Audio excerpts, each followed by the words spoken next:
Hello, good afternoon. Welcome to our online lecture series. And this time we are going to study about school management, and we are going to focus on the use of the school maintenance and other operating expenses, or in short, the MOOE.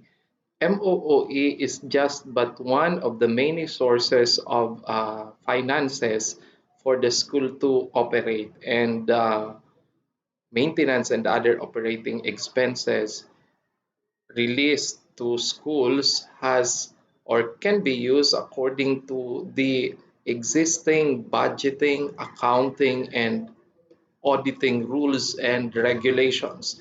You cannot just simply use the school funds like the MOOE without looking at what are the guidelines, what are the rules, what are the things that need to be followed so as not to be disallowed.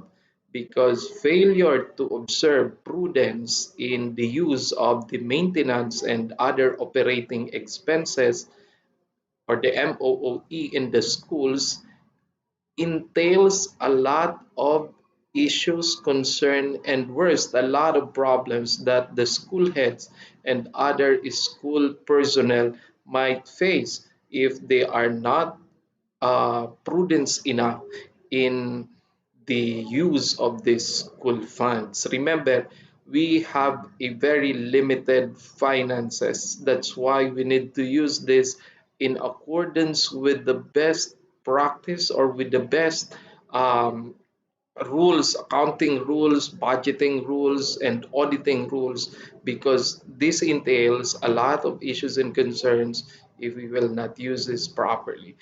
So this afternoon, we are going to discuss the DepEd order issued to the field by the Department of Education Central Office through our highly esteemed Education Secretary, Madam Leonor Magtolis Briones, sometimes in 2019, to guide the field, to guide the schools, to guide the school heads and other finance people on how they are going to use this very minimal amount, and how are they going to liquidate it, how are they going to allocate, distribute this, because there are so many programs, projects, and activities that the school has to finance, has to allocate, and therefore the school head, being the school manager, accountable for all this kind of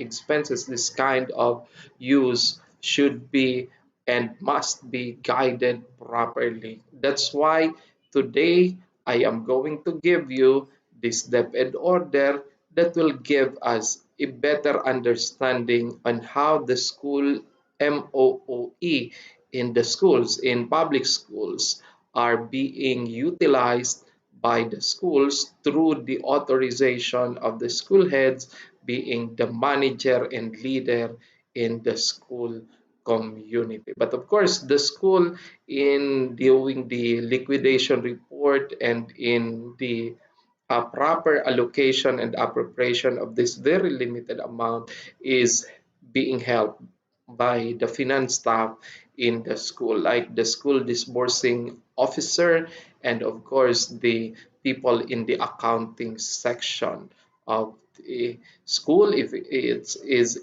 an implementing unit, or the schools division office if it is a non-implementing unit. So this afternoon, I am going to share with you this DepEd order, which I believe is very timely and relevant, so that the school heads are well acquainted, well guided with this DepEd order number 8 series of 2019. This was issued in May 2, 2019, during the time when the country is not yet um, in pandemic, not yet in COVID. There was this issue once.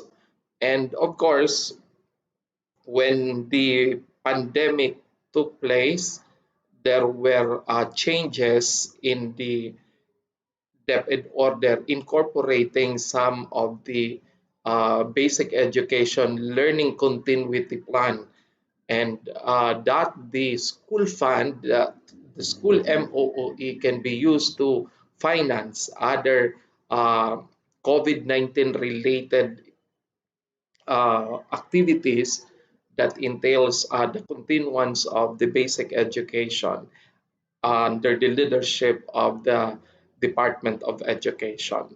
Kaya nung 2020 at saka 2021, may mga nailabas din na mga DepEd order na kung saan ito ay sumusuporta sa paggamit ng MOOE habang meron pa tayong pandemya. Kasi kung matatandaan natin, sa mga panahon na kung saan may face-to-face, ang mga estudyante ay nasa loob ng klase, nasa mga paaralan. So definitely, magkaiba ang setup noon kaysa yung mga estudyanteng wala sa school. Like this time, the setup could be modular, or the use of the modules, or online class, like using the online platform like the internet in order to have these online classes, and some are in the radio and TV classes. So some are blended learning. That's a different scenario. That's a different setup compare when the students are in the classroom. Even the use of electricity magkaiba kasi magkakaroon ng maraming estudyante 'pag may face-to-face. So ibig sabihin, marami din ang gagamit ng kuryente, yung electric fan siyempre aandar 'yan, tapos yung mga tubig, yung supply ng tubig dadami ang konsumo dahil siyempre nasa school nga yung mga mag-aaral. Compare ngayon na wala yung mga mag-aaral sa school. So kailangan na ayusin yung distribution ng maliit na pera nang sa gano'n ay magamit ito ng maayos. Oo nga ngayon wala ang mga estudyante sa classroom, pero kailangan naman silang supplyan ng mga modules ng learning materials para sa continuous education. So iba rin yung magiging setup, magiging ah, galawan ng pera sa paaralan. That's why ang gobyerno sa pamamagitan ni DepEd nagkaroon ng mga issuances, additional issuances para po sa paggastos ng maintenance and other operating expenses in the school. Tandaan natin, yung MOOE ay isa lamang sa napakaraming mga pinagkakagastusan sa paaralan. Isa lamang po 'yan sa mga sources of finance. Kasi meron din naman na mga schools na gumagamit ng mga galing sa local school board. Mayroon tayong mga gano'n na paaralan. Iba rin yung galing sa SEF or yung sa local school board. Yung mga galing sa local school board naman na mga supply ng ah, pera, kinakailangan may allocation din yon mula sa LGU kung saan at ano ang paggagamitan ng MOOE. Kasi magkaiba ang magkaiba ang gamit noon kaysa doon sa MOOE. So dapat lamang na maayos, dapat lamang na meron talagang awareness yung mga mamamayan sa kung ano ang pagkakagastusan niya ng kakarampot na pera na meron siya sa kanya pong paaralan. Kaya ang mga mag-aaral na pumapasok noon, they are directly receiving from the expenses of the school of course, through the use of the school MOOE para sa tubig, ilaw, at ganun din para sa mga direktang gamit ng material sa paaralan. Kaya yung paggamit po ng MOOE under DepEd Order Number 8, Series of 2019, meron itong mga panuntunan. Hindi yung nakaisip, halimbawa si principal, nakaisip na bumili, basta lang siyang bili ng ng mga gamit sa school. Hindi po ganon. Halimbawa nakaisip si principal na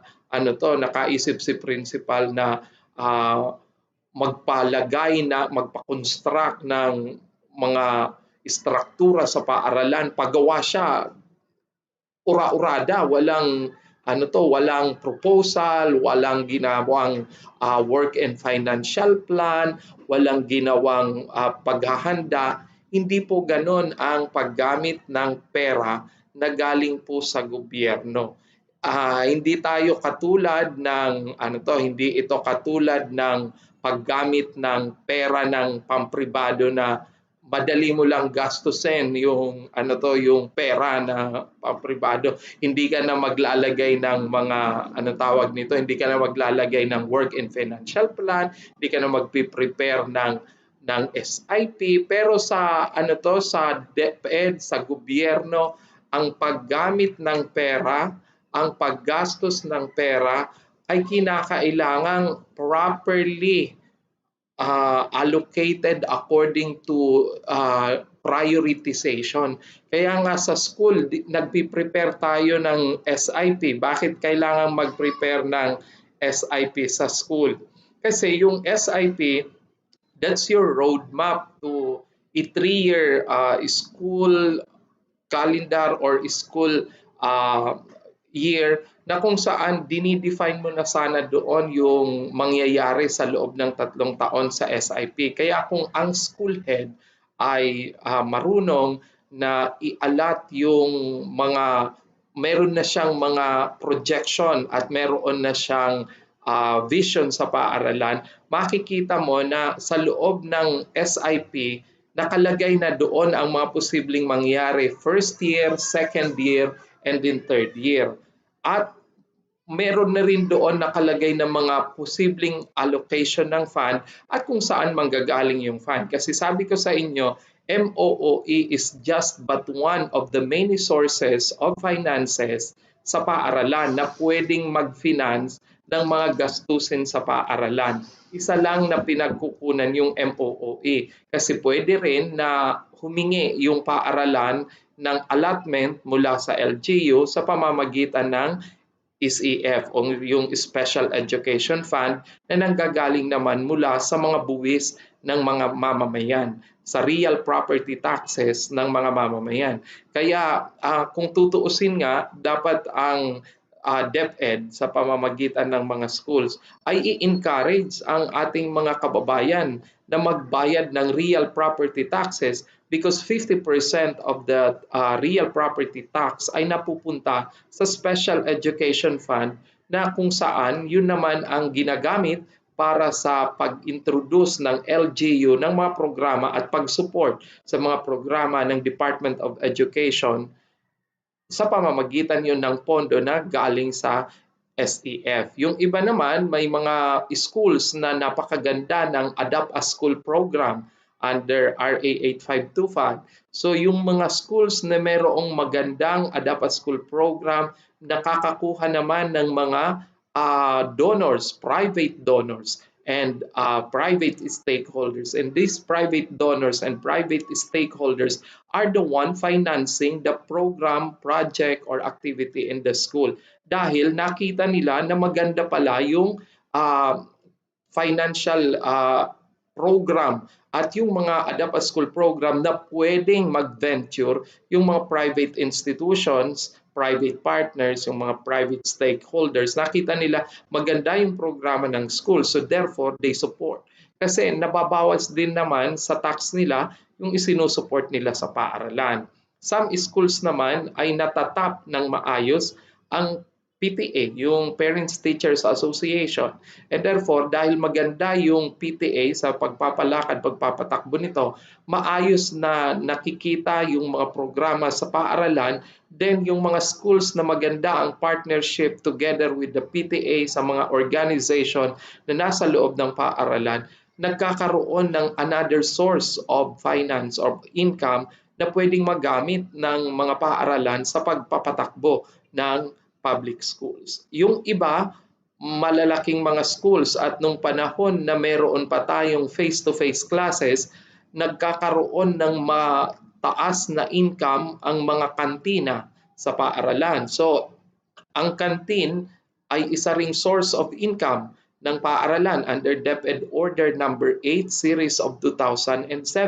At yaong naklilikom na salapi mula doon sa kantina ay pwede pa rin gamitin para sa pagpapatakbo ng paaralan. That is another source of income na pwedeng gamitin ng mga schools sa pamamagitan ng school heads sa paggastos nito tungkol sa mga magaganda at maayos na mga programa doon sa loob ng school or sa loob ng paaralan.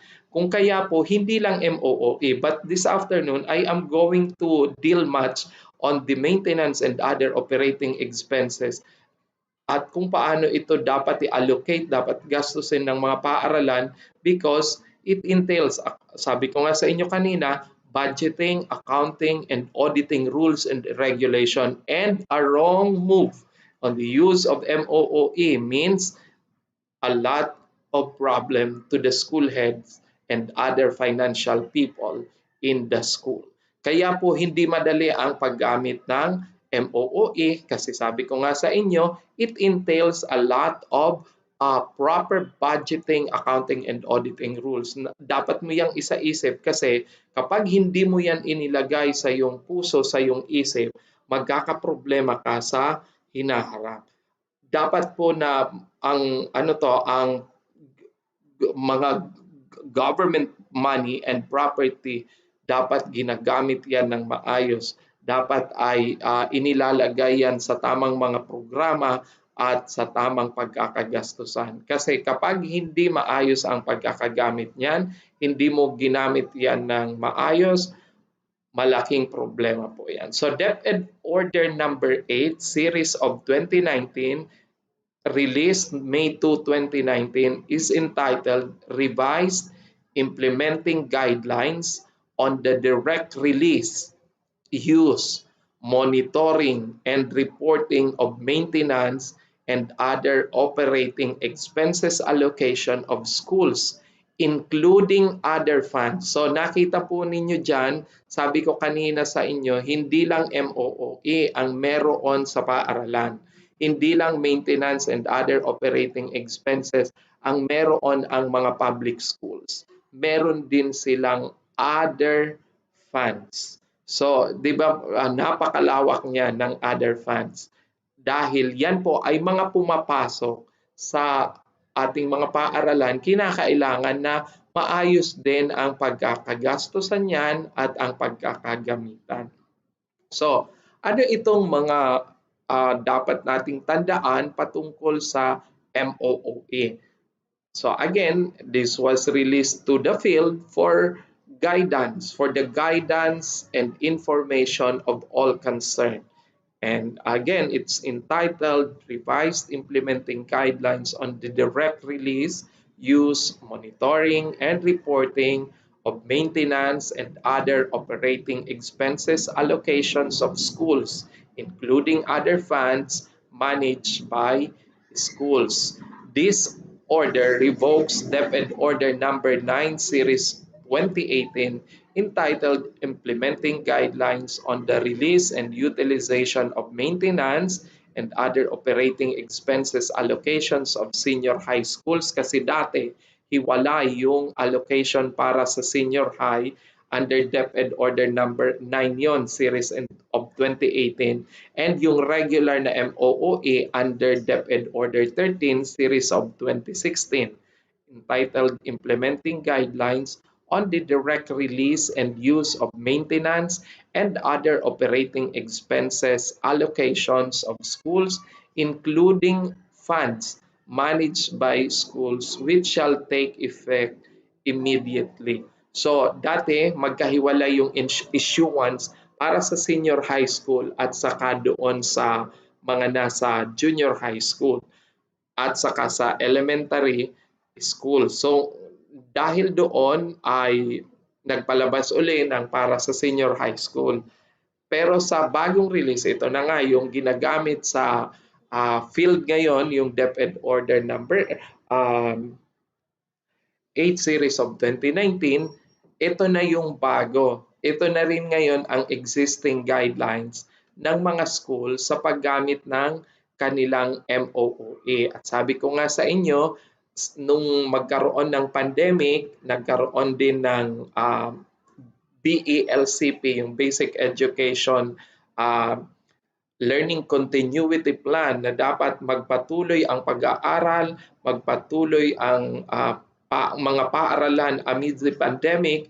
Kaya po nagpalabas din ng DepEd order na kung saan yung mga unutilized na mga allocation ay pwede ring gamitin sa mga sa printing ng mga modules ngayon pong panahon ng pandemic. So, yan po ang DepEd Order number 8. So, signed by Madam Leonor Magtolis Briones, our Secretary of the Department of Education. So, let me show you some of the salient features of this DepEd Order 9 series of 2019. So, ito na nga yung enclosure niya sa paggamit ng MOOE kasi ang mga kapirahan natin sa paaralan, although sabi ng iba ay nakakapagod, hindi naman sa'yo pero kinakailangan mong ayusin.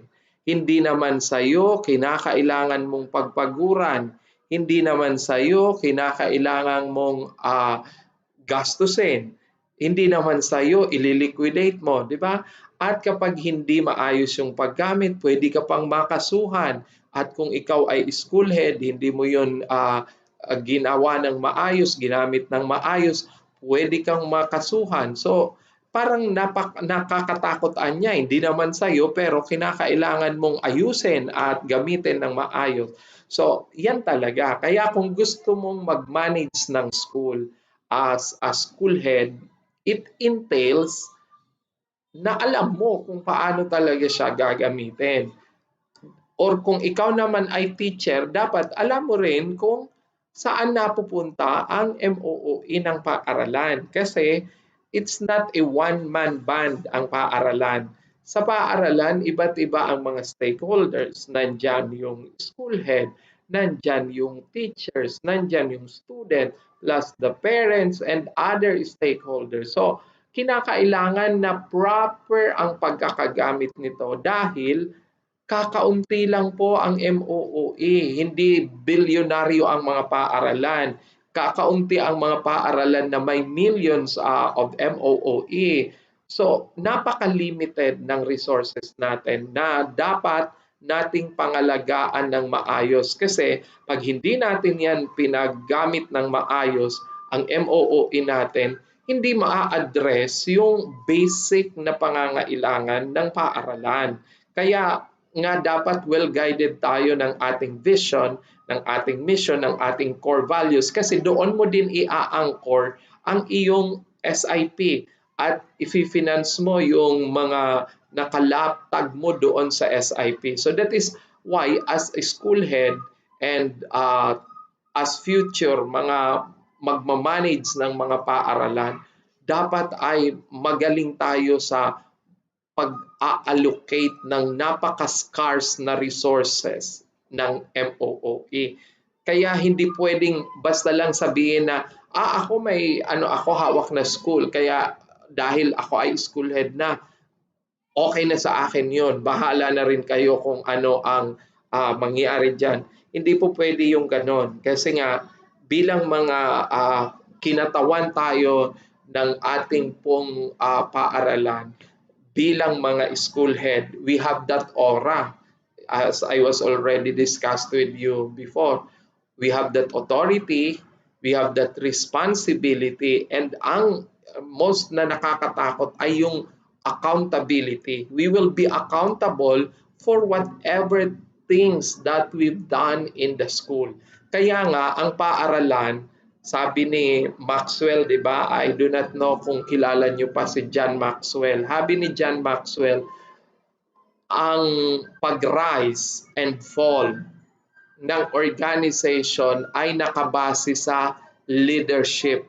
Ibig sabihin po nun ay magkakaroon ng epekto sa paaralan kung paano minamanage ng mga school heads ang paaralan nila. Kaya pag si school heads ay hindi maayos yung pagpapatakbo ng paaralan, worst scenario is walang kuryente, walang tubig, walang telepono, walang basic services na kinakailangan yung mga paaralan. Kaya dapat sana ang ating pong mga paaralan at ang ating pong mga school head well versed ka kung saan papunta ang mga pera ng paaralan. Dapat well versed ka kung ano ang pwede mong pagkagastusan ng mga perang meron ka dyan sa iyong paaralan. Kasi nga very limited, kakaunti lamang po ang ating mga kapirahan. Kaya dahil kakaunti, dapat gamitin natin yan ng maayos, gamitin yan natin ng matatag at matatas. Kasi wala namang ibang magkakaroon ng lakas ng loob para gastusin, gamitin niya, kundi si school head. Ang kailangan lang si school head ay maging maayos sa paggamit. Ayusin niya, itama niya ng budgeting, itama niya according doon sa talagang priority ng pangangailangan. So, ano ang rational behind this DepEd order? Sabi sa rational ni DepEd order, the school budget is one of the most powerful tools to promote and strengthen the school-based management and accountability. O di po ba? The school budget is one of the most powerful tools. Why? Pag may pondo ang paaralan, pag merong kapirahan ang paaralan, nagmo-move ang mga bagay-bagay. Ano ibig sabihin ko na nagmo-move yung mga bagay-bagay? Nagkakaroon ng pondo. Pag mayroong pondo, sabi nga niyan, pag walang pondo, sabi sa taga Bicol, pumundo. Dahil may pondo galing sa MOOE, nafi-finance natin yung pangangailangan. I have seen schools which have a good practice on the utilization of their school MOOE. Magaganda din ang mga paaralan, well painted ang mga schools, ang bubong, ang mga wall, ang bakod, well ventilated. Merong mga supply ng electric fan, ang iba nga naka-aircon pa. I have seen one school na yung mga estudyante nila naka-air conditioned yung classroom at well lighted. Ibig sabihin, hindi madilim, hindi makulimlim ang panahon sa loob ng paaralan kasi proper yung utilization ng kanilang school MOOE. So kung ganun sana ang mga school heads, dahil may pondo sila, makakagawa sila ng mga bagay na kung saan ay makakatulong kasi nga napakalaking kontribusyon ng pag-unlad ng paaralan, yung school budget. Kaya nagtataka ako sa mga paaralan na hindi nagpapa-download ng school MOOE. Ako nga kako noon when I was a school head, ang allocation sa school ay pinoproblema ko dahil kakaunti. Tapos, since kakaunti yung allocation ng school MOOE sa paaralan ko, kakaunti rin yung malalagyan mo ng ng mga pondo. So dahil kakaunti yung malalagyan mo ng pondo, kakaunti rin yung makikitang improvement or maganda dahil kakaunti yung fund mo. Pero what is good is merong fund na pwede kang magamit para sa iyo pong mga programa sa paaralan. This is why, apart from curricular reforms and capacity building programs, the Department of Education continues to make more resources available to schools to support them in enabling students to perform better. So, nakita nyo ngayon na pag ang paaralan ay napakainit, hindi ventilated ang mga classrooms. Ang naiisip rin lang naman yan ng mga ng mga mag-aaral, yung magkaroon siya ng pamaypay. So imbis na nakakonsentrate doon sa kanyang pag-aaral, imbis na nakatuon sa pakikinig doon sa kanyang teacher, hindi kasi nakakonsentrate siya ngayon sa pagpaypay. Nakakonsentrate siya ngayon sa paano maa-at-ease yung kanyang sarili doon sa loob ng classroom. Kasi walang supply ng kuryente, di wala ring iikot na electric fan. So malaki po ang role, ang papel na ginagampanan ng MOOE. Kaya hindi lang curricular, hindi lamang curriculum ang ini-improve ni DepEd, pati rin yung non-curricular aspects ng paaralan like release of school MOOE and how this MOOE can be used to finance the projects, the programs, and the activities in the school. With the adoption of the new school MOOE formula, meron pong formula kung paano allocation ng mga MOOE, ng ating MOOE sa school. Later, we will see how it is being computed. Bakit itong mga paaralang ito ay merong malaking share sa MOOE at bakit ang mga paaralang ito ay kaunti ang share sa MOOE. So, there is a reason behind that, and that's the rationale kung bakit yung ating mga schools ay may malalaking supply ng MOOE funding at yung iba naman ay hindi.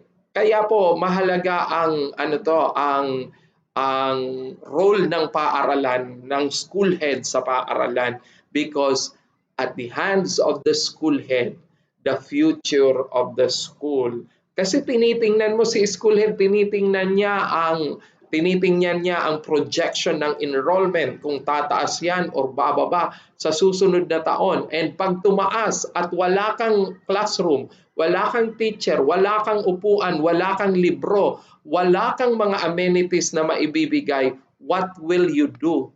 Yan lang naman ang sasagutin. Kaya kapag ikaw ay school head, ngayon nagbukas na ang ating LIS facility for early registration. Kung ikaw ay school head at hindi mo tinatrack ang early registration enrollment ng iyong paaralan, ibig sabihin, hindi mo matatrack din, hindi mo rin ma-figure out kung ano ang mga dapat mong i-address comes opening of classes. That's why ang importansya ng atin pong early registration is for the Department of Education, for the school, the division, and the regional office na mag-come out na ng preemptive action base sa nakikitang paglobo ng enrollment, kung yung enrollment na yon ang dahilan ng magiging problema sa hinaharap o sa pagbubukas ng klase. Kaya po, ang mga school heads na meron tayo, yan po dapat ang ating pagtuunan ng pansin upang sa ganon, kapag nagbukas ang klase, alam mo kung saan ang magiging issues and concern. Kasi trinak mo na base sa iyong early enrollment data. So yan, basta ang mahalaga may MOOE ka. With the adoption of the new school MOOE formula starting 2013 and the passage of Republic Act number 10533 or the Enhanced Basic Education Act of 2013, expanding the basic education system from a 10-year to 13-year program with the addition of 1 year of kindergarten and 2 years of senior high school, the DepEd moves closer to rationalizing the programming of the school's budgets. So, di ba napakagandang malaman natin na nung nagdagdag pala ng 2 years yung senior high school tapos mandatory na yung kindergarten, nagkaroon din yun ng magandang epekto sa mga paaralan. One thing is, it adds the number of classrooms. Makikita nyo noong mga panahon when I was a student, there is but one school in Camarines Sur Public School na nakikita ko na 3-story. That one in Baao National High School with 3-story school building. But now, with the introduction of senior high school in our public schools, you can see already 4-story school buildings erected in some of our public schools. So, yun din ang isa sa mga magandang nangyari, isa sa mga magandang naging resulta ng pagkakaroon natin ng additional na 2-year program. Aside from that, nagkaroon din ng pagdami ng pangangailangan sa mga guro. So, nakadagdag din yun sa mga trabaho at sa employment ng ating mga kababayan, especially ng ating mga kaguruan. And ngayong pandemic, dahil nagpapatuloy yung pag-aaral, still our school personnel and those personnel in the Department of Education nagpapatuloy din at dahil doon, yung income hindi rin naputol, hindi nabawan. So, previously, the school MOOE budget was computed solely based on enrollment. So, dati pala, bago mag-2013, ang pinagbabasihan lang ng MOOE ay yung dami or yung bilang ng enrollment. So kung madami kang enrollees, madami kang estudyante, napakadami din ng iyong MOOE. Pero kahit pa sa kasalukuyan, yun pa rin yung ginamit at patuloy na ginagamit. Pero may mga nadagdag na mga criteria para sa pag-determine kung magkano ang allocation ng MOOE sa mga paaralan. So, ginamit na nga ang new formula. With the new formula, other factors affecting the school operations are considered. So, hindi na pala enrollment lang, kundi meron ng mga other factors under the new formula. Ito na yung mga ginagamit ngayon na basihan para sa pag-determine ng MOOE ng isang paaralan and a fixed amount corresponding to basic needs of a school. So in addition to this, starting 2016, so nung 2016 yan, financial assistance previously released separately for special programs or activities are now incorporated in the budget for the operation of the schools.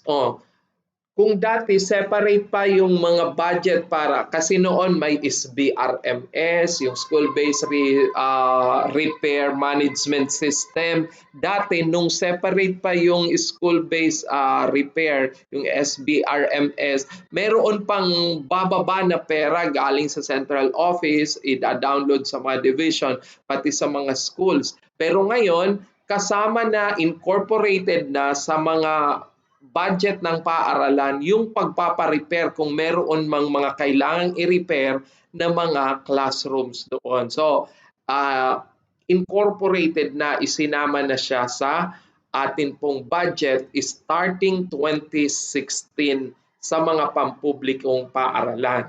So, the funds that will no longer be downloaded by the from the central office and are now part, okay, so sabi diyan, sabi dito, part of the regular MOOE budget. This include financial assistance to support special curricular programs in science. Anong example niyan? Special Science Elementary School. Kaya merong mga, like in Goa Central School, there is this Special Science Elementary School, si Goa si Goa Central School. Meron doong Special Science program.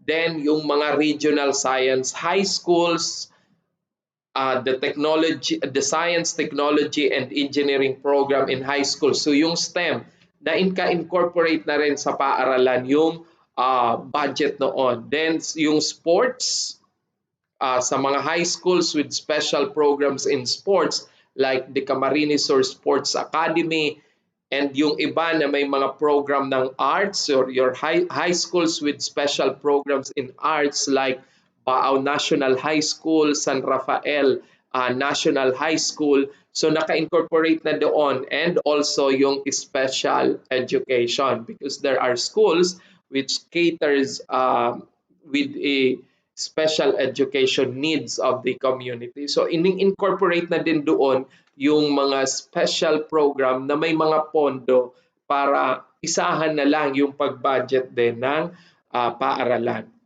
What else? Also incorporated is the school internet connectivity program. Kaya may mga schools na rin tayo na mayroong mga internet connection. What else? The Gulayan sa Paaralan program. I do not know if some of you are already and still doing the Gulayan sa Paaralan.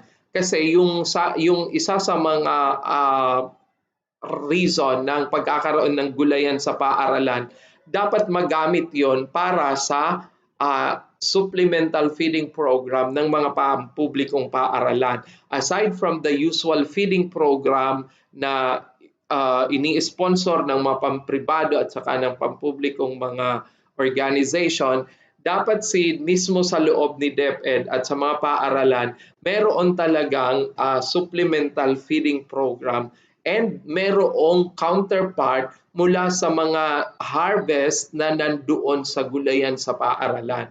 At meron na rin yung funding allocation na naka-incorporate sa ating pong mga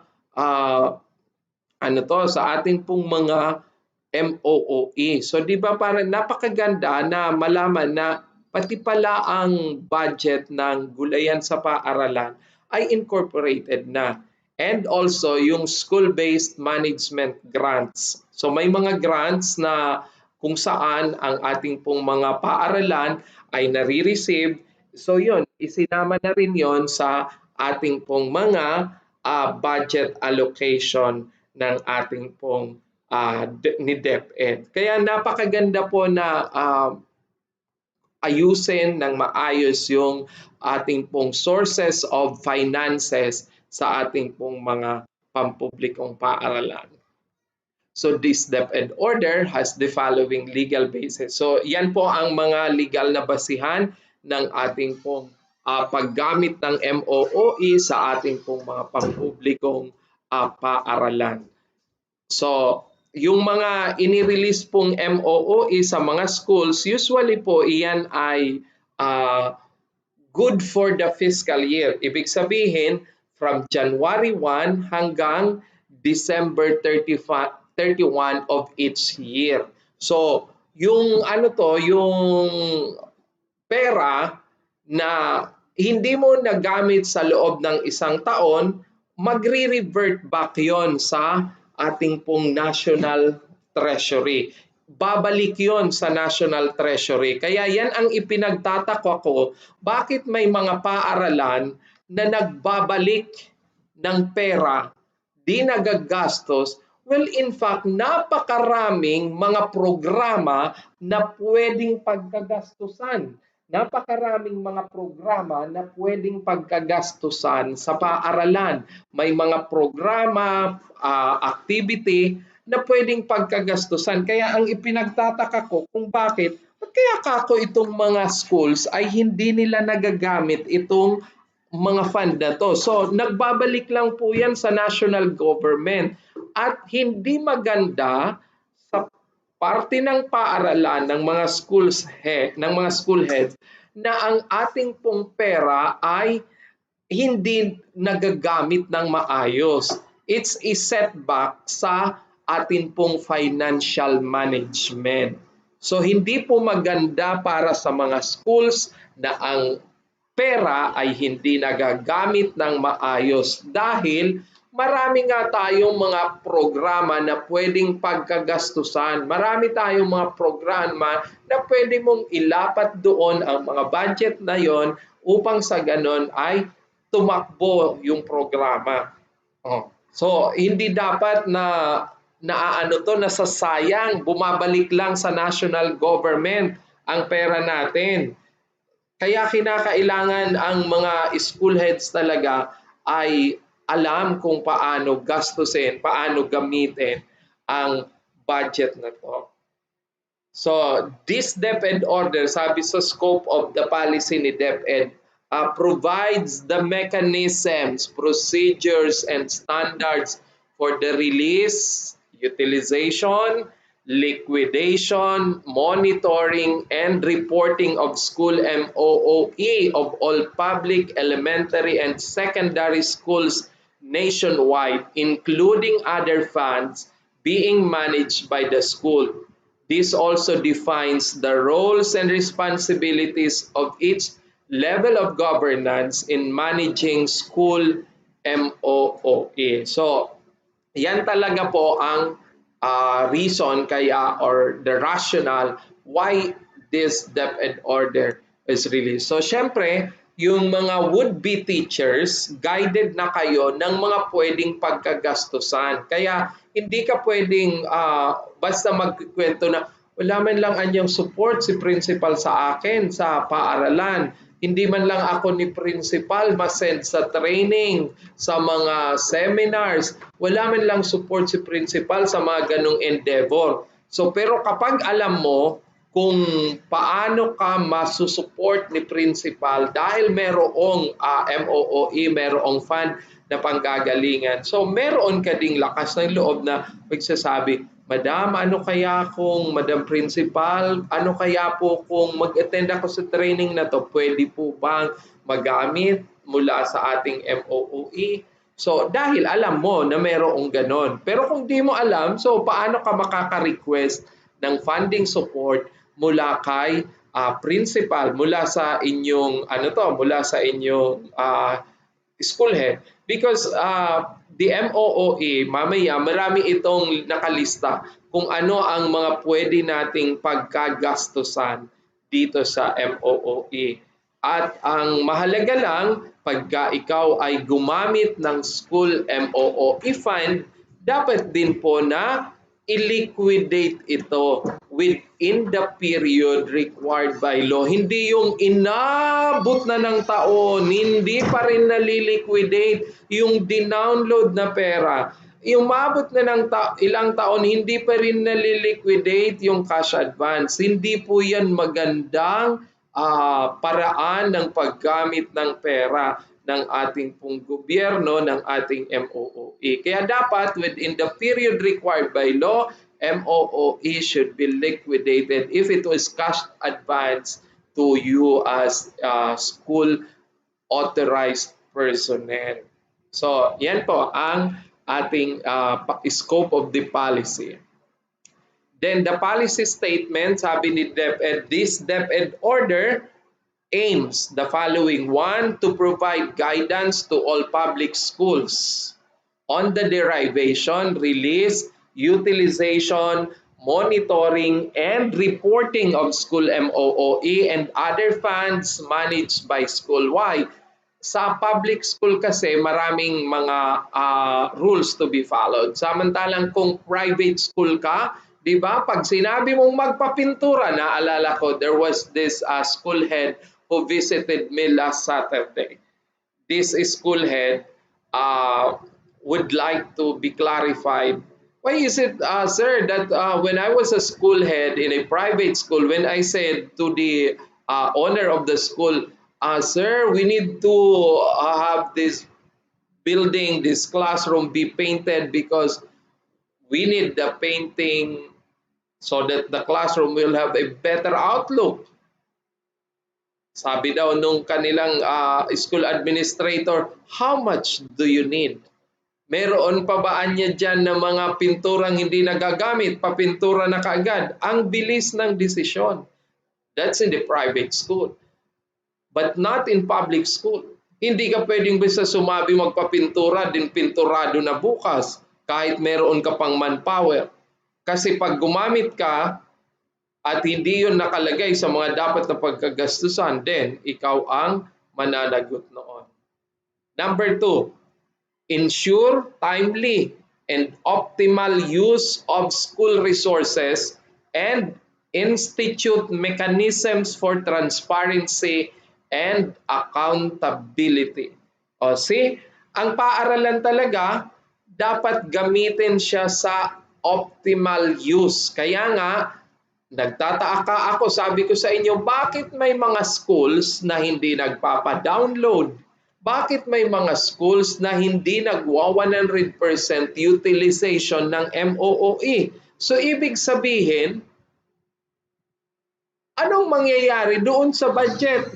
Hindi siya may-utilize ng maayos at pag di na utilize ng maayos, yun nga, ibabalik mo sa National Treasury, sayang lang nung pondo pag ibinalik. Samantalang maraming nangangailangan ng resources na yan. So, setback din yan. Sabi ko sa inyo, pag hindi nagagamit ang resources ng paaralan, it's also a setback. Bakit? Ibig sabihin, hindi maganda ang financial management ng paaralan. And of course, another policy statement is to institute mechanisms for transparency and accountability. Why? You need to liquidate the cash advance that is given to you by the school or by the division office. Kailangan mong i-liquidate yung pera na nanggaling sa paaralan o kaya yung binigay ng gobyerno.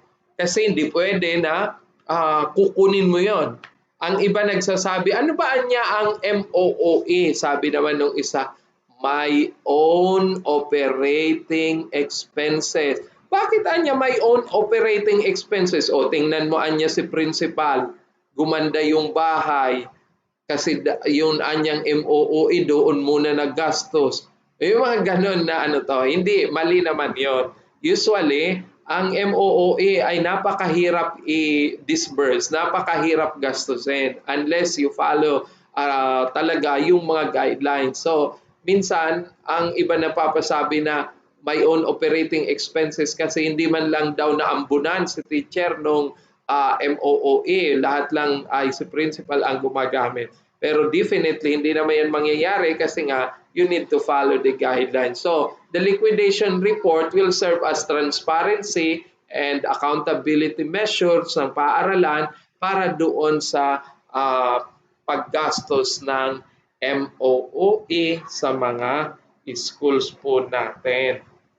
Okay, so yan po ang mga policy statement na nakapaloob dito po sa DepEd Order number 8 series of 2019 on MOOE or the maintenance and other operating expenses. So there are some terms that need to be defined so that it will be cleared enough to all the schools and to all the clients and personnel of the Department of Education, because with the use of this definition of terms, makaklarify, magkakaroon ng clear cut kung ano ba ang mga words na to when it's used in the DepEd order. So when it's used in this particular definition or in this particular phrase, what does this particular word means? when it is being used by the Department of Education on MOOE. So let us run down some of the words that need to be defined and understood according to the meaning because of its definition provided by DepEd Order A. Capital outlays or capital expenditure. Ano ba itong sinasabing capital outlays or capital expenditure? So kasi merong mga bagay na hindi mo pwedeng bilihin kasi yun pala ay capital outlay. So ano ang capital outlay? Refer to an expenditure or category expense class for the purchase of goods and services, the benefits of which extend beyond the fiscal year and which add to the assets of the government, including investments in the capital stock of government corporations. One best example of capital outlay is the purchase of real property. So yung mga real property talagang like buildings o di kaya naman ay lupa or yung may mga lifespan na mahaba sa fiscal year na kung saan yung pera na yon ay gagastusin, kabilang siya sa capital outlay. But in DepEd, as we go along with this DepEd order, pag 15,000 and above, considered na siya as capital outlay. Halimbawa, ang mga sofa, yung mga ginagamit na refrigerator at iba pang mga equipment sa paaralan, pag nag-presyo na siya ng 15,000 and beyond, yun po ay kino-consider na capital outlay. So mamaya, ano ba ang magiging epekto kapag nasa ganoong presyuhan or considered siya as capital outlay?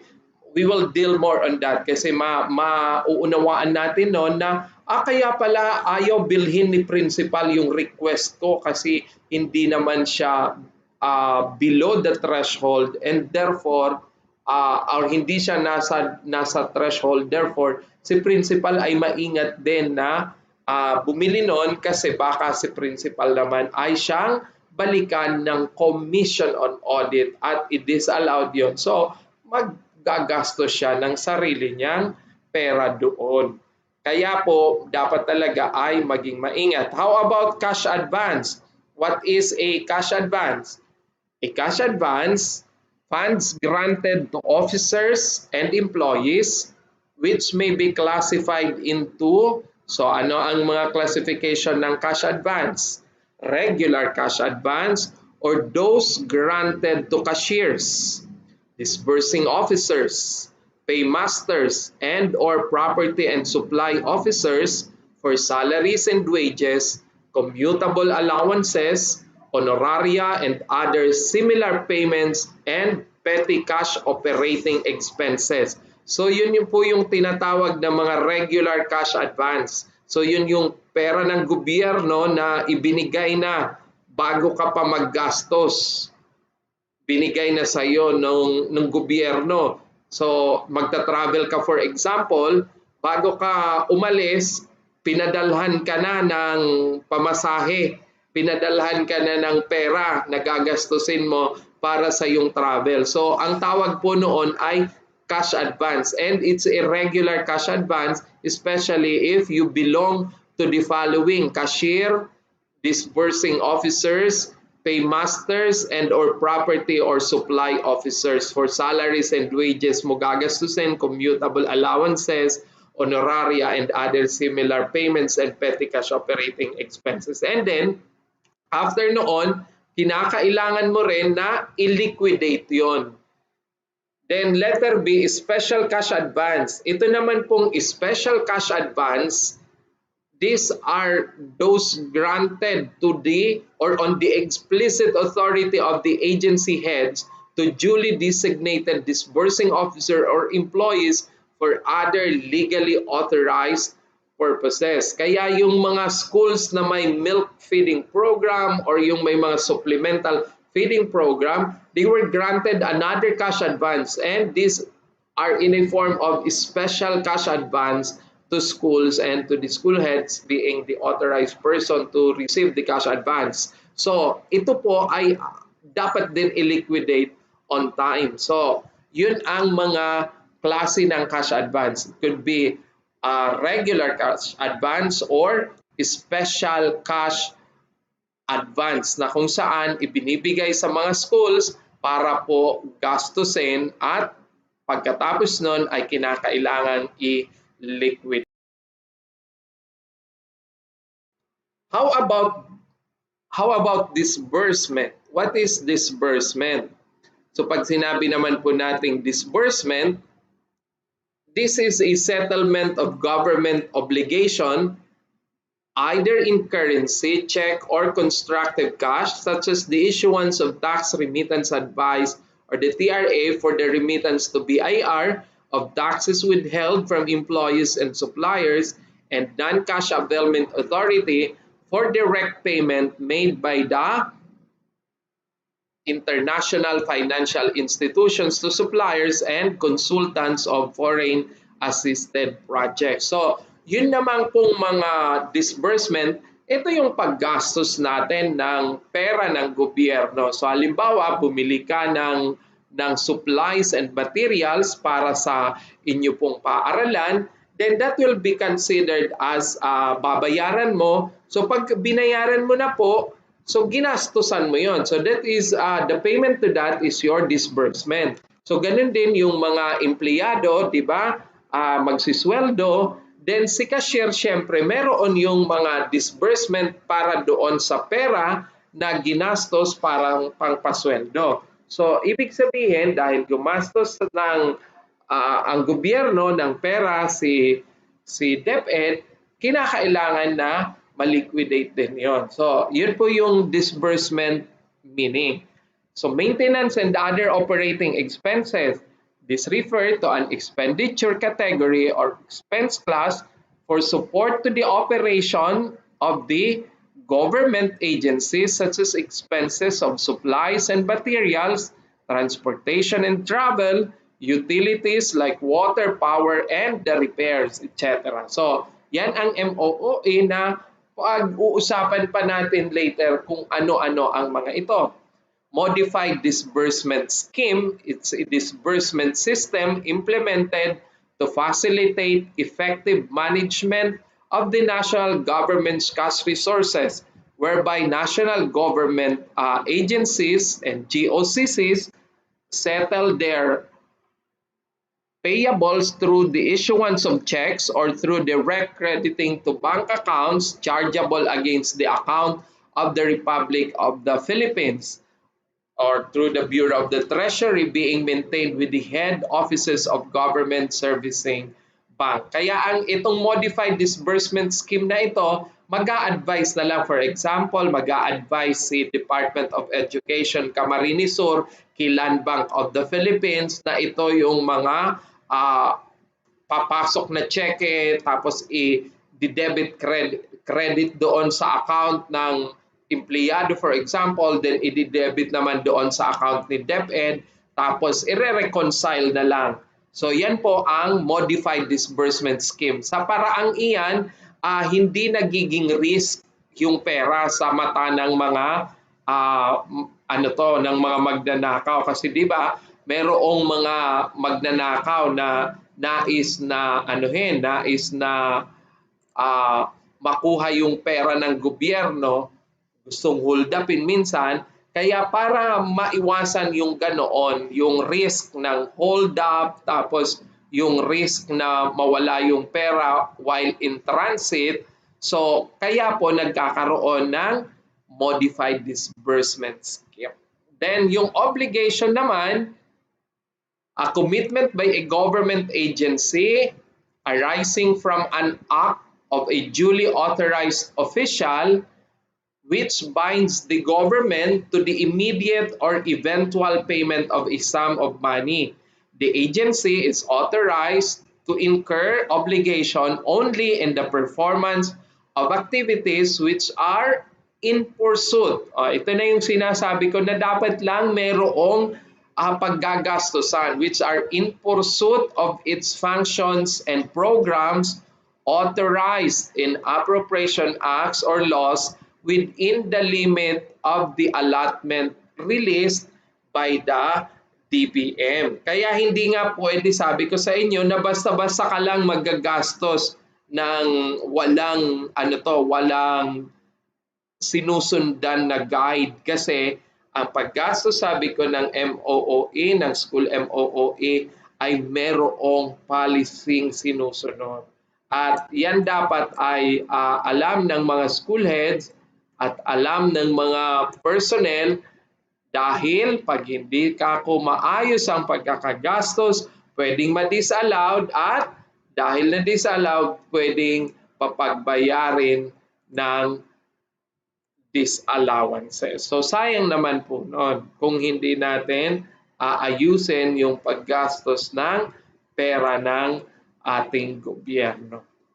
So second program, yun naman yung homogeneous group of activities necessary for the performance of a major purpose for which a government agency is established, for the basic maintenance of the agency's administrative operations, or for the provisions of staff support to the agency's administrative operations, or for the provisions of staff support to the agency's line program. For example, ako bilang isang supervisor of the department, I go to schools to provide technical assistance. So when I go to the schools, I need to travel.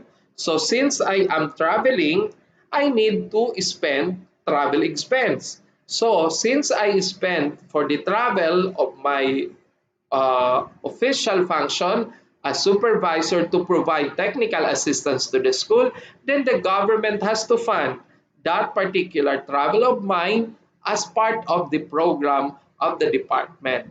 So secondary schools refer to the junior and senior high school grade levels 7 to grade 12. So yan ang secondary school. So grade 7 to grade 12 po yan. Special Allotment Release Order, or yung tinatawag nating SARO, that is a Special Allotment Release Order, a specific authority issued to identify agencies to incur obligations not exceeding a given amount during a specified period for the purpose indicated. It shall cover expenditures, the release of which is subject to compliance with specific laws or regulation, or is subject to separate approval or clearance by competent authority. So, ngayon nga na nagkaroon tayo ng Bayanihan to Heal as One Act.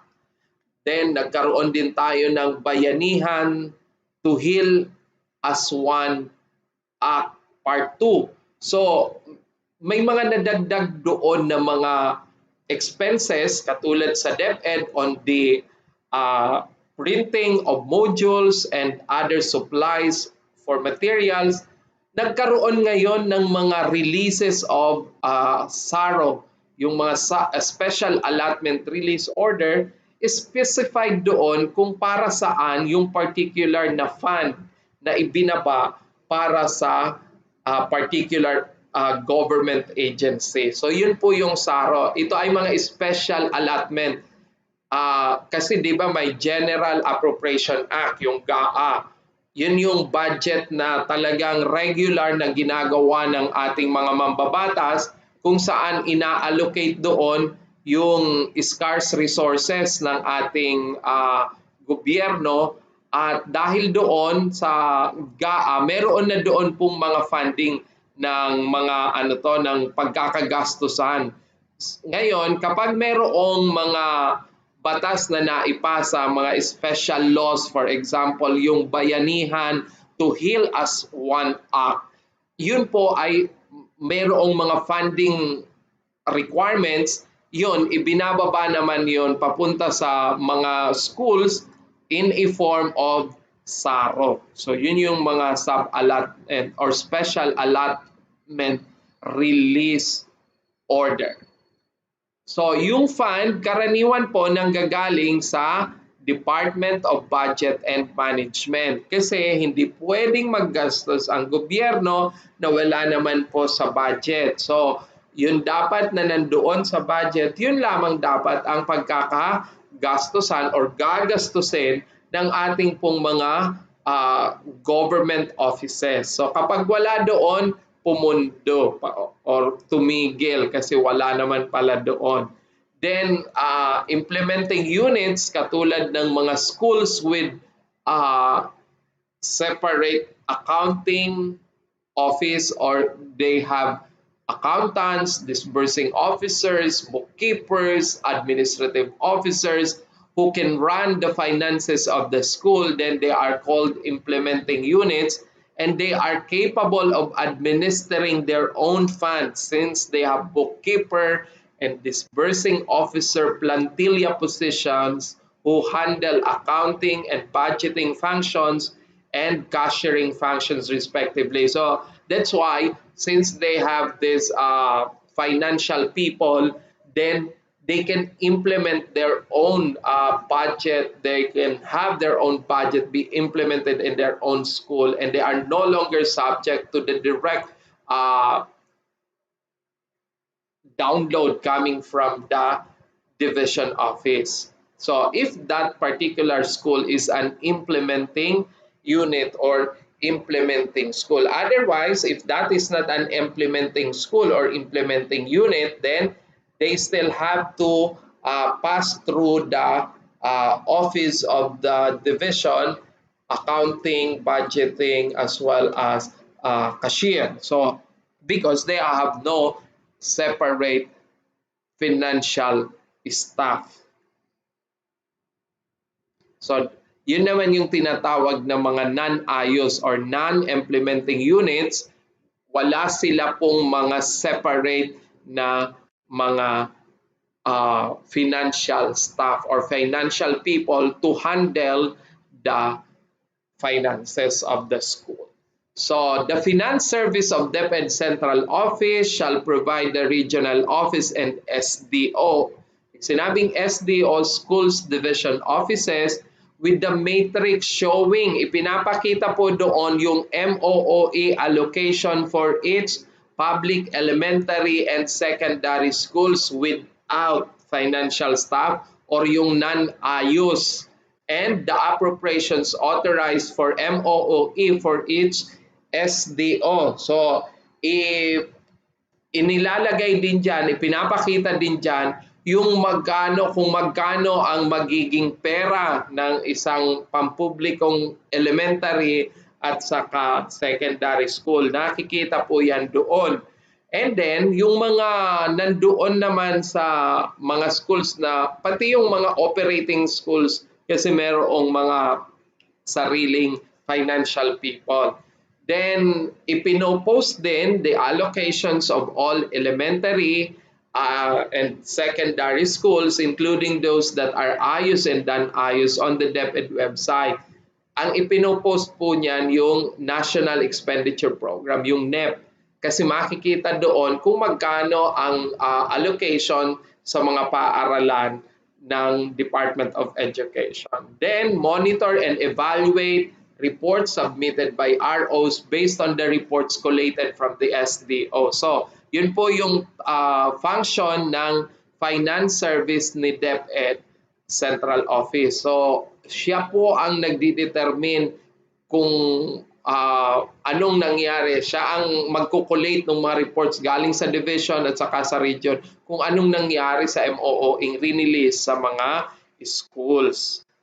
Then si SDO naman, yung division office, inform and writing the heads of elementary schools and secondary schools without financial staff of their annual MOOE allocation. Pero kung ikaw kasi ay mayroong sariling financial staff, hindi mo na kailangan na i-inform pa ni division office dahil meron kang sariling financial staff, pinapadalhan ka rin yan ng sarili mong National Expenditure Program. Direkta na po yun sa schools. Kaya yung mga schools na malalaki, automatic at karamihan meron po silang sariling mga budget officer, meron silang sariling accountant, then hindi na sila po aasa sa mga information ng kanilang allocation galing sa division office kasi direkta na po silang ini-inform ng ating pong DBM, yung Department of Budget and Management. So, yung DBM, yung COA, saka si DepEd ay merong Joint Circular number 1 Series of 2019 na patungkol sa management of cash advances to DepEd non-implementing units for school maintenance and other operating expenses and program funds. So, yun po ang nagbibigay ng guidelines itong mga ito. Kaya sabi ko nga, consistent dapat ang ating pong mga pondo at ang allocation dapat consistent yan sa budgeting, sa accounting, and sa auditing rules and regulations kung ayaw natin na tayo ay ma-disallow ng paggastos ng pera ng gobyerno. So, yan po ang dapat nating alalahanin sa MOOE, especially doon sa mga wala pong sariling mga cash people. Wala kayo yung nandoon sa katulad ng mga malalaking paaralan na may sariling mga tao pagdating sa financial needs. So, iniisa-isa po, tandaan natin, said replenishment must be made within 3 working days upon receipt of the liquidation report. So, dinownloadan halimbawa ng pera yung school. Tapos, ililiquidate dapat yon. Within 3 days, dapat ma-replenish na naman yon. Then the SDO are prohibited from undertaking centralized procurement of any goods or services out of school MOOE intended for distribution to schools in kind. Noon, when I was a school head in a small school, minsan umaasa na lang kami sa marirelease na supplies galing sa central, sa division office. Pero po ngayon, yung ating pong mga school heads, kayo ang magdidetermine kung ano ang mga bibilhin yung supplies and materials na kinakailangan ng paaralan. Hindi na po ang division office ang siyang mag-itemize ng mga bibilhing bond paper, printer, bibilhin na battery, bibilhin na floor wax, bibilhin na kung ano-ano para sa school. Dati noon, division office pa ang nag-undertake, bibigyan na lang ang mga schools. But now, under existing guidelines, ang schools dapat sa pamamagitan ng ating po mga school heads, kayo ang siyang nangunguna sa pag-identify ng mga priority na dapat pagkakagastusan ng inyo pong maintenance and other operating expenses fund. However, in extreme cases, so sa mga hindi inaasahang pagkakataon, extreme lang ha, such as instances when the principal or school's accountable officer has unliquidated cash advances. Kaya sabi ko, maging responsable din tayong mga school heads. Bakit? Kapag ang school head ay hindi nakapag-liquidate ng pera na kinash advance sa kanya, pag hindi po yan nakapag-liquidate si Madam, si Sir School Head, nung cash advance niya, ang apektado po niyan ay ang services sa school. Mapuputulan ng kuryente, mapuputulan ng tubig, ano ang magagamit na printing materials, and etc. Wala, kasi may unliquidated si principal. Kaya pag may unliquidated si principal, expect the worst case scenario sa paaralan. Nagtataasan na ang mga damo, wala ng ilaw, wala kuryente, dahil nga may unliquidated pala si principal. Dahil doon, hindi siya mabigyan ng panibagong cash advance na kung saan dapat na-liquidate niya muna yung unang cash advance niya para magkaroon siya ng panibagong cash advance. Kasi pag hindi nag-cash advance, ang isang school heads ng kanyang MOOE, wala din siyang gagastusin para sa pagpapaganda ng serbisyo sa kanya pong paaralan. So, ano ang mangyayari kapag mayroong cash advance na hindi naliliquidate ang isang school head? The SDO may procure items using school MOOE provided that they submit a report to their respective RO and the offices of the Undersecretary for Finance and for Planning and Field Operation explaining or presenting. Kaya minsan ayaw na rin po ng mga division office na sila ang bibili ng ng perang allocated sa isang school na may unliquidated cash advance yung kanyang principal. Bakit? Pag si SDO po ang siyang nag-undertake niyan, kailangan ni division office mag-report sa central ng mga sumusunod, the need for such items. Tatanungin pa, bakit mo kailangan ito? Bakit ito ang bibilhin ng division office mula sa MOOE ng paaralan? Then the nature, type, quantity, and price of the items listed by the receiving school and the estimated price difference between the division and school procurement and the name of the supplier including the mode of procurement used. So di ba napaka-tasking pa nito para sa isang division office. So talagang ni-encourage ang mga school heads na mag-liquidate ng maayos ng kanila pong mga cash advance upang hindi rin po maapektuhan ang ating mga paaralan kapag kayo ay may mga unliquidated cash advances sa paaralan. Remember po na nakabase sa inyong maayos na liquidation report ang mga services na pwedeng ma-finance ng MOOE sa paaralan. So while the report does not require pre-approval, so hindi naman nangangailangan na approve muna ng central office bago bibili ng mga supplies ang division office para sa mga schools na mayroong mga unliquidated cash advances, the SDO still has to submit report within 30 days after the conduct of procurement for audit and monitoring purposes. So di ba napakaraming trabaho kung si DepEd pa sa division office ang bibili. Kaya si division office dapat ay i-TA, bigyan ng technical assistance yung mga schools na hindi nakapag-liquidate ng maayos ng kanilang mga downloaded MOOE. The school heads of elementary and secondary schools without financial staff who are designated as special disbursing officers through the authority of the school's division superintendent shall. So ito na ang mga school heads. Sa pag nagmamanage kayo ng school, when you manage a school as a school head, you need to prepare also the following.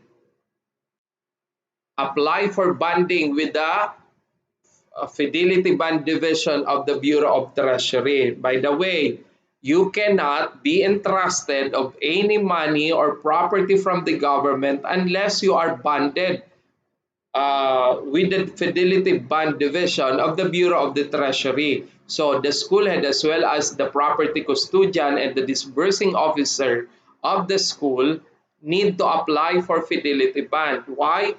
Any money entrusted to you, if you are bonded, then you are qualified to receive.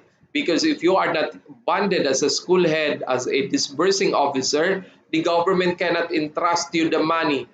And if you are not a duly bonded property custodian, the department cannot entrust you, the government cannot entrust you the plant, the property, and the equipment that is being taken care of by the property office. So therefore, if you want to be entrusted with this money and property, that particular official or employee of the government of the Department of Education must be and should be duly authorized or duly bonded to receive such because any thing happen to that money or property, then at least there is a bond that will shoulder or that will give us the assurance na indeed that particular employee of the government has that authority to receive. Therefore, if they have the authority to receive, then they are also accountable to the people and accountable to the government for any misuse of the property or of the money that is being entrusted to them by the government. So that's the reason why these persons, school heads, disbursing officer, property custodian, are to be bonded. They have to apply with the Fidelity Bond Division of the Bureau of the Treasury. Next, draw cash advance from their respective supervising or directing SDO for their MOOE requirements. So, after na magkaroon ka ng fidelity bond, ma-accomplish mo na yon, isasubmit mo yon sa division office para magawan ka na ng cash advance para sa MOOE requirement. Pursuant to item 8.1.1 of the Manual on Simplified Accounting Guidelines and Procedures for the Use of Non-Implementing Units or Schools version 2008, submit to the SDO on or before the 5th day of the following month the original copy of the cash disbursement register. Dun sa taas ng definition, meron doon na sinasabing yung disbursement nga, yung mga pinagkagastusan mo. Dapat ang mga non-implementing units ng mga schools, kinakailangang mag-submit sila every 5th of the following month yung cash disbursement register. Doon nakasulat yung petsa na kung saan yung pera ay ginastos, para kanino, magkano pa ang natira mula sa pondo ng paaralan. So yun po yung ginagawa ng mga schools. Kinakailangan nilang mag-submit ng cash disbursement register as well as po yung mga paid disbursement vouchers and all supporting documents which shall serve as liquidation or replenishment of the cash advance granted. And then, subsequent cash advances shall be granted only upon receipt of the cash disbursement register equivalent to at least 75% of the previous cash advance. Kaya bago na naman bibigyan ng cash advance yung mga schools, dapat po ay na-replenish or na-liquidate na nila yung naunang na cash advance. Kaya yun yung sinasabi ko po sa inyo na kapag ay may unliquidated cash advances, hindi rin sila pwedeng pagbigyan ng bagong cash advance kasi ang at stake noon ay yaong perang nauna na hindi pa pala fully liquidated. So, talagang mahihirapan ang schools na makakuha ng panibagong cash advance kung sila ay hindi pa nakakapag-liquidate dati ng cash advance na ipinagkaloob sa kanila. So, yan po ang ang impact sa mga schools. Kaya nga sabi ko sa inyo, palaging magpasiguro na every 5th of the following month na bigyan ng cash advance yung isang authorized na employee, dapat po ay i-liquidate na niyon nang sa ganon, ma-replenish na rin yung pera ng paaralan. It is reiterated, however, that any remaining cash advance at the end of the year must be liquidated in full and the unexpended balances be refunded. Or kung hindi mo naman talaga magagamit, ibalik mo na sa gobyerno. Pero yun nga, sayang, imbis na may pera, hindi mo ginastos ng maayos, so paano ngayon yung serbisyo mo sa paaralan? Disburse funds in accordance with the existing budgeting, accounting, procurement, and auditing rules and regulations. So kanina sinabi ko lang sa inyong accounting, budgeting, and auditing, pati pa procurement rules and regulations. Kasi meron tayong RA 9184. So, pag bibili kayo ng mga supply sa paaralan, dapat dumaan yan sa bidding. O di kaya, kung di naman sa bidding, kung ang threshold ng amount ay pwede naman sa alternative mode of procurement. So, dapat ay alam talaga yan ng school heads ang mga guidelines na ito. Dahil ang maging school head at ang hindi madali ang maggastos ng pera na hindi po kaya kinakailangan na alam natin kung ano ang dapat nating gawin sa ating mga MOOE. So yung mga ayos or implementing units, they will disburse funds in accordance also with the existing accounting, budgeting, procurement, and auditing rules and regulations. So dito na tayo sa pinaka-highlight ng discussion natin tonight. Ano ba dapat ang mga pagkakagastusan ng MOOE? Saan at ano ang mga pagkagamitan nito? Ano po ba yung mga dapat natin na alalahanin para sa paggamit o paggastos ng school MOOE? So, ito na ang sinasabi sa letter D on the uses of school MOOE. 1. Wala pa. School MOOE as defined under the definition of terms per section 4.4. Yung kaninang dinefine sa taas na binasa natin, school MOOE shall be used for the following.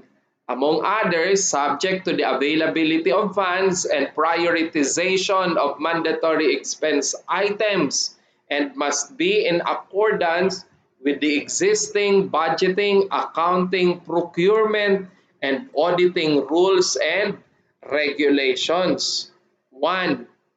To fund activities as identified in the approved school improvement plan. Ito sinasabi ko na ito sa inyo kanina na dapat sa school, kung ikaw ay school head, meron ka na dapat plano sa loob ng 3 taon.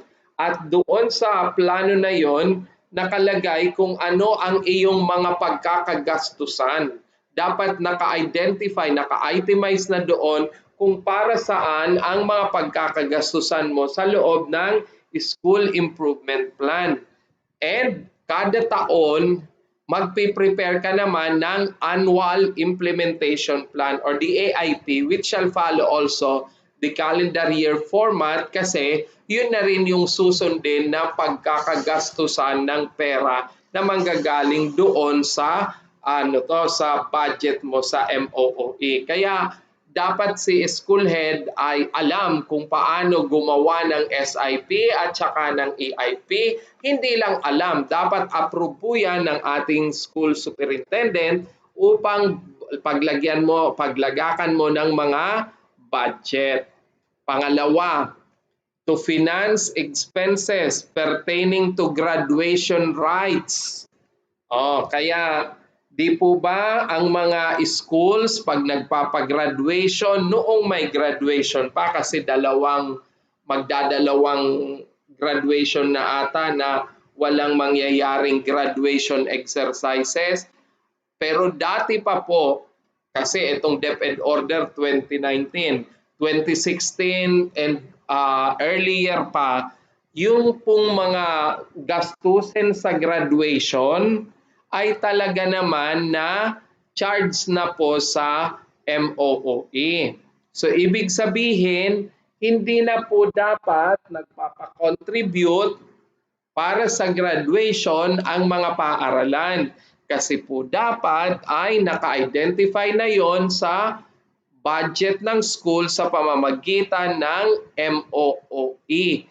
Kaya kung ikaw ay school head, sige mo pang pa-contribute sa mga graduation exercises, ang mangyayari niyan, magiging setback yan sa'yo. Kasi magkakaroon yan ng comparison sa mga nearby schools. Bakit niya sa ganoong school, wala kaming binayaran kasi di umano ay shoulder ng MOOE yung babayaran sa graduation.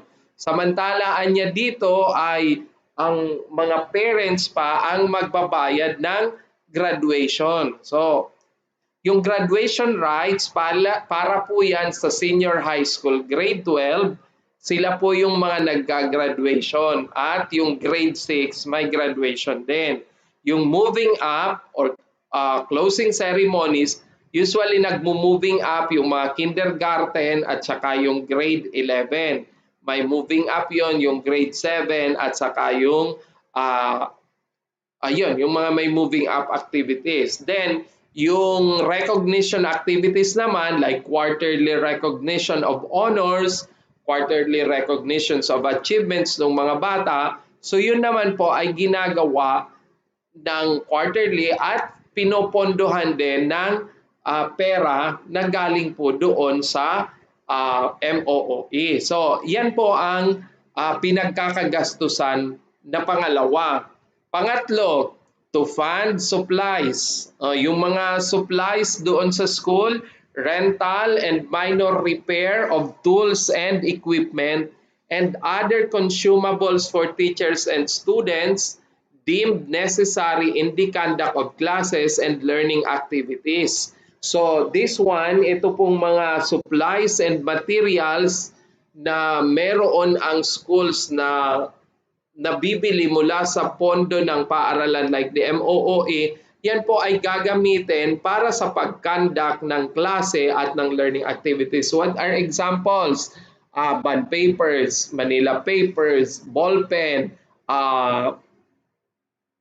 stapler, staple wire, yung mga yan, puncher, etc. na kaakibat sa pagtuturo o kaakibat sa klase, yan po ay pwede rin na pondohan ng ating pong MOOE including minor repair.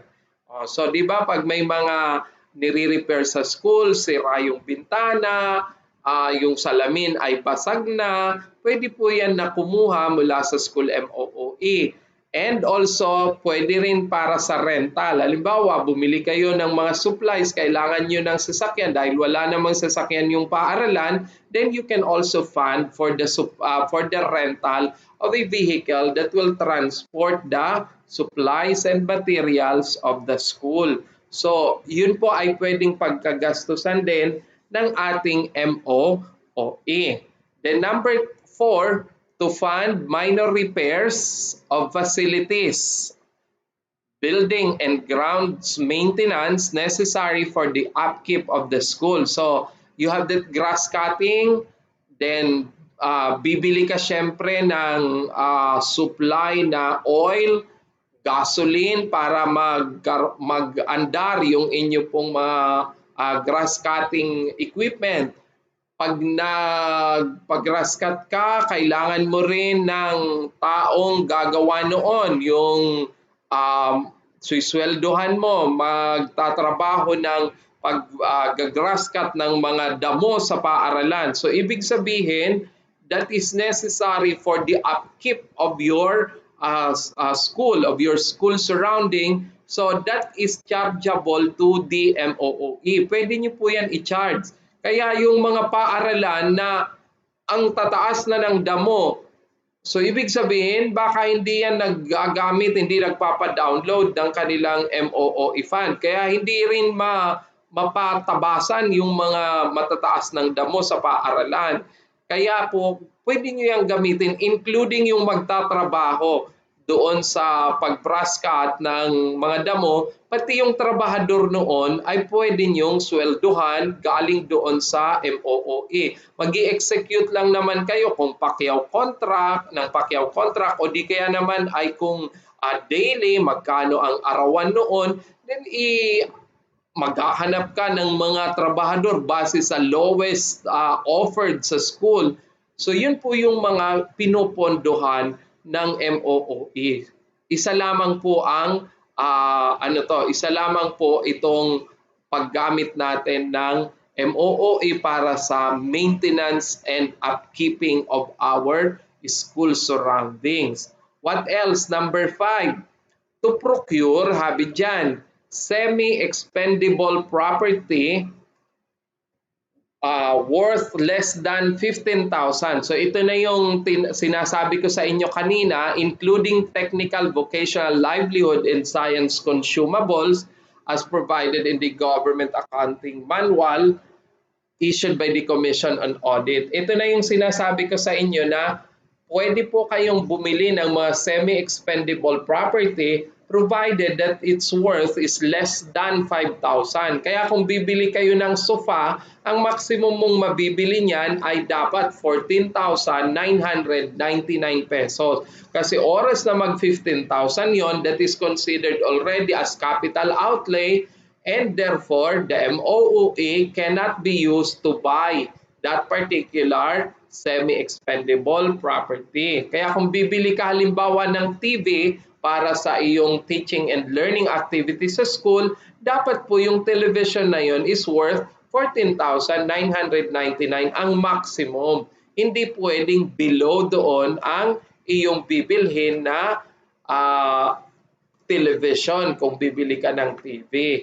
So, yan po ang ibig sabihin ng semi-expendable property, and under our MOOE guidelines, yan yung mga property below 15,000 ang worth na pwede nating mabili mula sa MOOE. In no case shall the school MOOE be used for the procurement of the following. Pakitandaan din po, bawal bilhin sa pamamagitan ng MOOE ang mga sumusunod. Kahit pa yan ay may resibo, dahil sabi sa atin bawal, huwag niyong bibilhin. School sets. Bakit? Ang DepEd Central Office naman ay nagpo-provide po ng mga upuan, teachers' tables, and chairs. So bawal din po yan nabilhin except for school furniture which are not procured or provided by the central, regional, or school division offices. This may include laboratory and workshop furniture. Kasi di po ba merong mga schools na wala naman talagang supply ang central office ng monoblock chairs, 'di ba? Yung monoblock chairs hindi naman isinusupply ng central office or ni division or ni region. Then the school can buy a monoblock chair basta ang presyo ay below 15,000. Nang sa ganon, hindi siya makasama sa capital outlay. Maging lang siyang semi-expendable property at pwedeng bilhin sa pamamagitan ng pera na galing sa MOOE. Pero pakatandaan, sabi ko sa inyo, it should follow the usual accounting, auditing, budgeting, and procurement rules and regulation. Kasi kung basta ka lang bibili, maaari ka niyan na ma-disallow at pagkatapos nun ay mamayad ka ng mga binili mo. Next, bawal din bilhin ng MOOE textbooks. So, hindi pwedeng bumili ang school ng textbook kasi ipinagbabawal ng ating pong guidelines ang pagbili ng textbooks mula po sa school MOOE. And number 3, other supplementary learning resources which include publications, periodicals, and review material. So, yan po ay mga ipinagbabawal na bilhin ng MOOE. Publications, periodicals, and review materials ay bawal pong bilhin, charged to MOOE. So, sana po malinaw yan nang sa ganon ang ating mga schools ay hindi ma-disallowed ang kanila pong mga binili. So, school principals, school heads, and teachers in charge shall declare also all sources of funding of the school. So, wag tong kakalimutan, part yan ng transparency that the school heads, whether you are principal, TIC, head teachers, declare all the sources of funding of the school, which include school MOOE allocation, private donations. Nakikita nyo po, kung minsan hindi nagdi-declare ang school ng mga private donations or yung mga nanggaling sa mga pribadong mamamayan. Nagbigay halimbawa ng electric fan, hindi i-declare. Nagbigay ng feeding program, nagpakain, hindi i-declare. Dapat po kasama yon sa mga i-declare natin. Grants from development partners, funding support from local government units, example, Special Education Fund, and other government agencies. So, tingnan nyo po, dapat yan ay nakareport sa ating mga sa atin bilang school heads, nakareport dapat ang mga iyan. Bakit? Part ng transparency. So hindi lamang MOOE ang i-report mo. Kasama rin mong i-report ay yaong mga nagkagarastusan ka para sa nagka-receive mo ng mga financial aids or financial support. And also, funding support from local stakeholders such as school governing councils, yung SGC. So di dapat natin na tinatago lang para sa atin yung mga support na yan. Dapat tayo lahat ay nagkakaroon ng pagmatsyag ng mga pinanggalingang support na yan. Kasi yan na nga, natitrace natin, natatrack natin ang mga pinanggalingan, naaayos din natin ang reporting ng mga perang pumasok sa paaralan. So again, that's part of the transparency. Ano pa? Yung galing sa Parent-Teacher Associations, PTA, galing sa civil society organizations, galing sa alumni associations, i-report dapat yan. O ito pa, yung sinasabi ko sa inyo kanina, revenue from the school canteen operations. I-report din po dapat yan ng schools and other income generated from the disposal of assets. 'Di ba? Yung may mga nagkataranggal nung bagyo na mga GI sheets, yung mga SIM, nagkataranggal nung bagyo na mga mga irons, yung mga kabilya. So, pag tiningnan nyo, ang ibang schools dinidispose na yan, ipinagbibili. Hindi po dapat ganoon kasi iyang pera niyan dapat ay reported, dapat yung pera na nanggaling doon ay nagpumasok sa kaban ng gobyerno, sa kaban ng paaralan, dapat din po ay reported yon. Ano pa? Rent. May mga schools na mayroong covered court, minsan ay ginagawang reception ng kasal, ginagamit ng mga religious organization for their gatherings, nagbabayad ng rent. I remember na naman one schools which has this experience. Kasi minsan, hindi rin kasi nire-report kung magkano kinita kasi sasabihin, ay pambayad kasi yun ng kuryente na ginamit. Samantalang yung kuryente naka-charge sa MOOE, yung ginamit na kuryente, i-charge sa MOOE. Kaya dapat po properly reported din yung rent, kung merong rent ng property sa loob ng paaralan. Yung iba, ang malalawak yung kanilang mga solar dryer, nagkakaroon ng bayad sa pagbilad ng palay, pagbilad ng mais doon sa solar dryer or basketball court ng paaralan, nagbabayad. So dapat reported din yon as part of the rent or collection of fees as per applicable provisions of the General Appropriations Act. The report on sources and uses of school funds shall include not only the amounts of funding received by the school, but also details on quantity and description if such donations are received in kind. So, ang iba naman, ang mga nare-receive ay in kind. Ibig sabihin, yun nga, feeding program, nag-sponsor ng pa-training.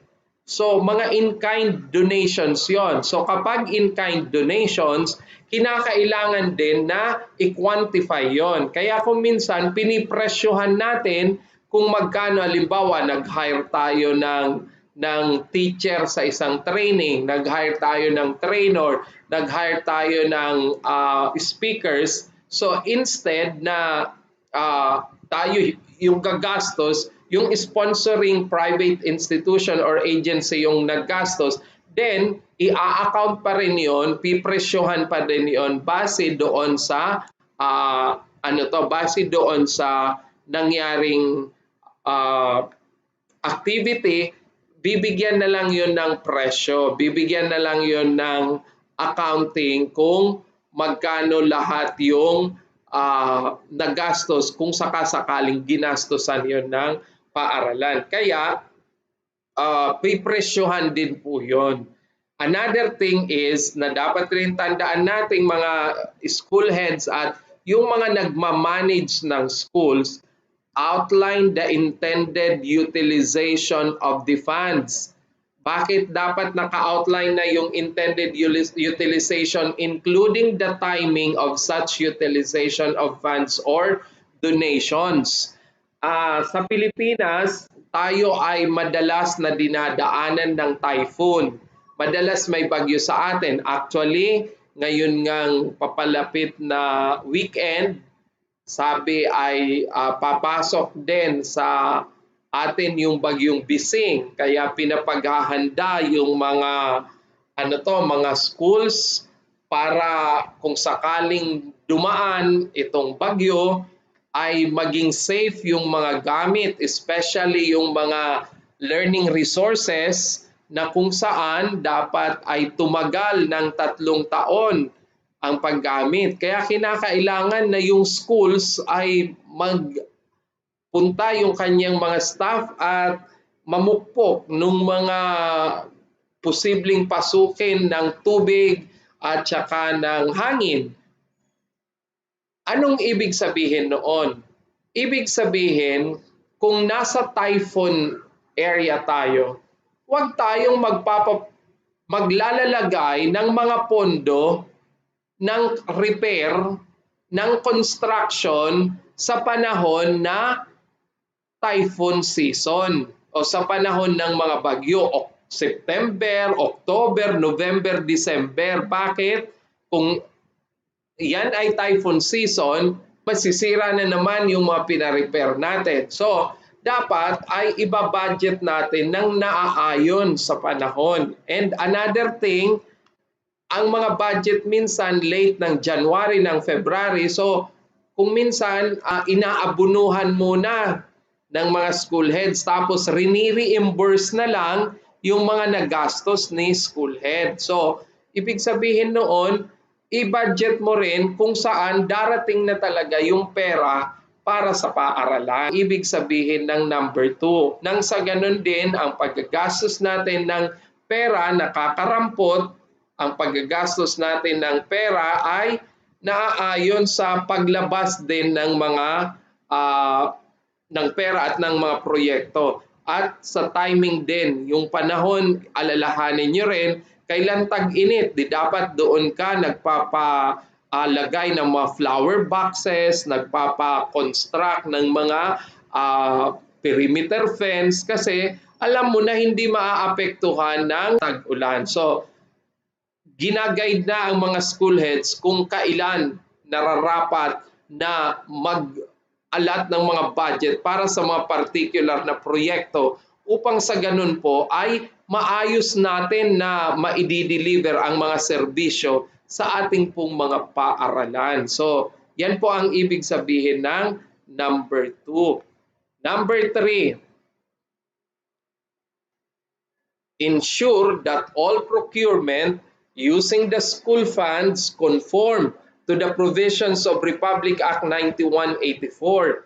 The reports on sources and use of school funds shall include the names of suppliers and service providers where there is procurement of goods and services against the school funds. So, alalahanin natin na hindi ka pwede basta bumili na hindi yun dumaan sa bidding kung yun ay more than the amount of the alternative mode of procurement kasi hindi mo yun pwedeng gastusan nang hindi dumaan sa uh, RA or pursuant to RA 9184 or the procurement law of the Philippines. Number 4, post information on the sources, intended use, and actual utilization of school funds in the transparency board that must be public accessible and must be updated every 3 months. So ano ibig sabihin nito? Ang iba mayroon ngang board pero transparent naman. Ano ibig sabihin? Wala namang nakapaskil na kahit ano, may board nga pero wala naman. Kaya transparency board pa rin anya yan, sir, kasi transparent, nakikita, wala nga lang nakalagay. So, kinakailangan po na ang transparency board ay accessible to the public. Ibig sabihin, the transparency board must be located in conspicuous places. Hindi sa nakakakita lang ay si principal at yung mga officials na pumapasok doon. The transparency board, the purpose of that is to inform the public that the particular fund in the school are being utilized in this particular manner. So therefore, the public may even support or give private support to the schools because they have seen in the utilization of the school funds which is being published in the transparency board na maayos. So magsusupport yun dahil nakita niya maayos naman pala ang pinagkakagastusan ng paaralan na ito ng mga perang pumapasok sa kanya. O sige nga, mag-support pa tayo dito kay Madam Principal sa school natin. So kaya malimit na ang mga paaralan na kung saan ay maganda ang kanilang financial record, marami din ang mga pumapasok na financial support. So let us remember that kasi pag hindi mo yan nabigyan ng maayos na reporting, diyan pumapasok ang mga doubt ng teachers, diyan pumapasok ang mga murmuring, diyan pumapasok ang pag-question kung saan napunta ang resources ng paaralan. And then number 4, using the school report card. I do not know kung ang iba ay naiintindihan ang school report card. Ang school report card ay hindi yung Form 138E. Ang school report card ay tumutukoy sa mga activity na makikita sa school, tungkol ito sa report ng enrollment sa school, tungkol ito sa achievement ng school, tungkol ito sa mga ginawa ng school, tungkol ito sa mga available materials, available equipment, available books ng school. Yan ang school report card. Now, this school report card should not be kept alone in the office of the principal. This school report card must be reported, must be communicated to the PTA during parents meeting or must be communicated to the stakeholders during the school annual state of the school address. 'Di ba? Meron tayong SOSA, yung school address ng school head. Pwedeng gawin doon ni school head yung yung pagbibigay ng update sa mga stakeholders kung ano ang mga nagawa ng school. And pwede rin na yung SRC, yung school report card ay naka flyer style. Ibig sabihin yung pwedeng i-distribute sa mga stakeholders, sa mga pumapasok sa paaralan na parang sinasabi mo sa buong mundo na ito ang aming school kasi nakikita doon sa nakikita doon sa iyong school report card ang mga ginawa ng school. Kaya dapat si school head kung talagang gusto niyang ma-promote yung school, maayos dapat ang kanyang school report card kasi doon niya na ipapakita sa buong mundo ang mga accomplishment ng kanyang paaralan.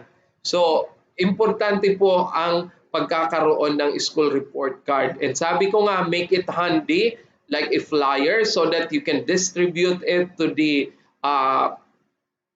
visitors of the school or even to the internal and external stakeholders of the school so that they will be aware what are the programs, the projects, and the activities that the schools are doing so that, or the school is doing so that there will be support financially, materially, or human resources. So pwedeng mag-support doon sa school natin. Madami kayo pong pwedeng magawa sa school on how to make it more appealing sa community ang mga iyan. And then, pwede nyo rin yan ng i-institutionalize na kung saan gawin nyo na yan na regularly. Like Foundation Day, gawin ng regular. Meron kang annual celebration of your school foundation.